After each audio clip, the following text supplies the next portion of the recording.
Muy buenas viejones, bienvenidos a mi canal. Aquí tenéis el quinto y último vídeo de la serie del Top 50 de los mejores juegos de Nintendo 64 por los votos de mis suscriptores. Como ya sabéis, os dejaré en la descripción del vídeo la lista de reproducción con todos los vídeos de la serie.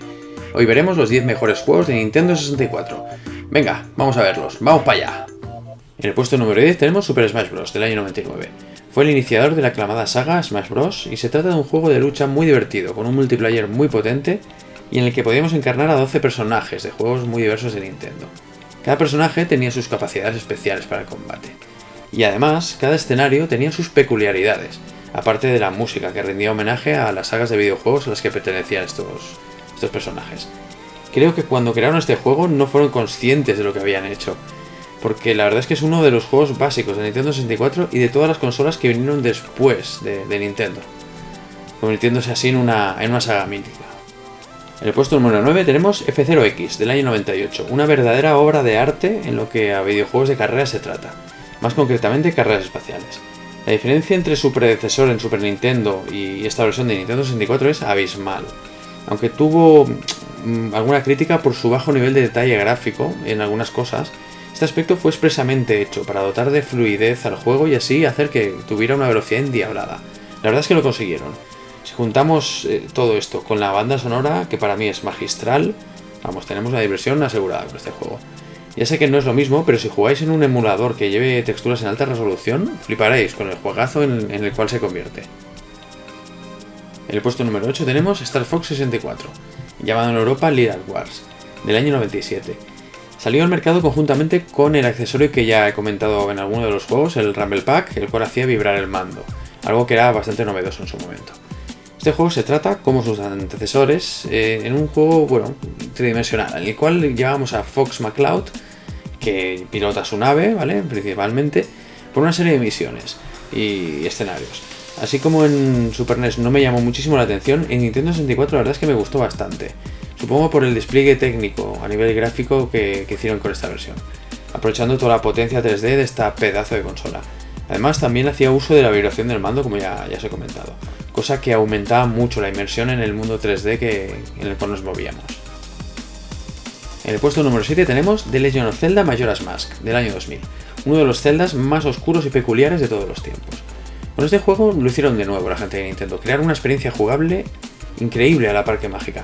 Fue secuela del Zelda Ocarina of Time, cosa que se nota bastante en algunos aspectos, como por ejemplo los gráficos. Y en la música también se notan similitudes, pero es más oscura que en Ocarina of Time. Para muchos este es el mejor Zelda de todos los tiempos. Yo creo que en esta saga Nintendo siempre ha hecho un gran esfuerzo, ¿vale?, para crear juegos increíbles y especiales. Por lo que no sé si este es el mejor, pero estoy seguro que está entre los mejores sin duda alguna. En el puesto número 6 podemos ver Perfect Dark, del año 2000, un FPS desarrollado por Rare, en el cual rizaron el rizo, mejoraron técnicamente la maravilla que fue 007, para crear este juegazo en primera persona, con novedades muy buenas, aparte de que gráficamente aprovechaban el Expansion Pack para meter unos gráficos más vistosos. Además, aportaba una serie de modos de juego que hacían incrementar su rejugabilidad, como por ejemplo el modo cooperativo, con el cual podíamos realizar las misiones ayudados por un compañero. Aunque técnicamente el motor 3D era muy parecido al de 007, mejoraron los gráficos y los modos de juego, por lo que yo creo que es un juegazo que merece muchísimo la pena.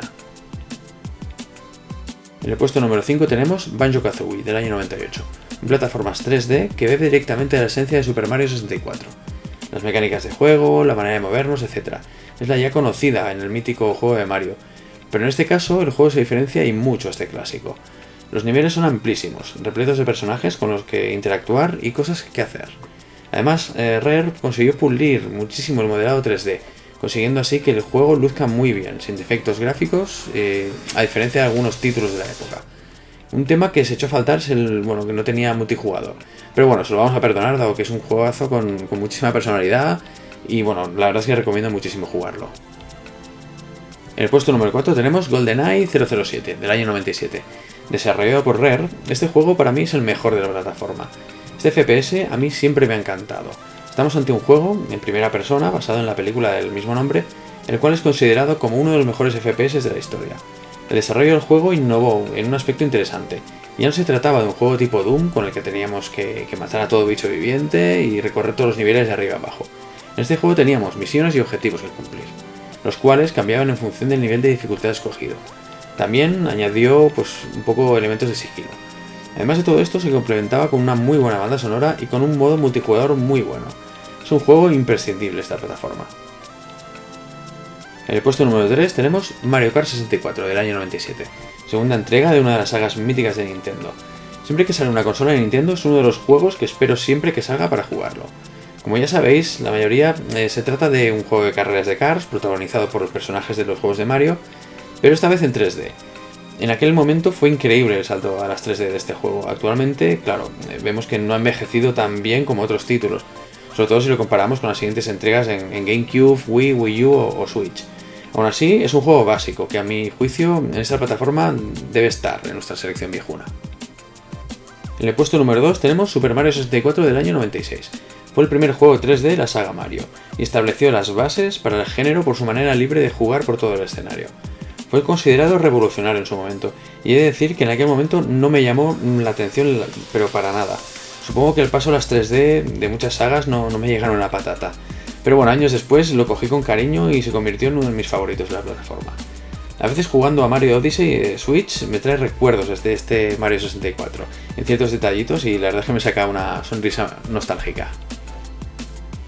Y por último, en el número 1, The Legend of Zelda Ocarina of Time, del año 98. Se trata de un juego de acción-aventura de la mítica saga Zelda, el cual fue el sexto juego de la saga, y fue el primero en hacer uso de gráficos 3D.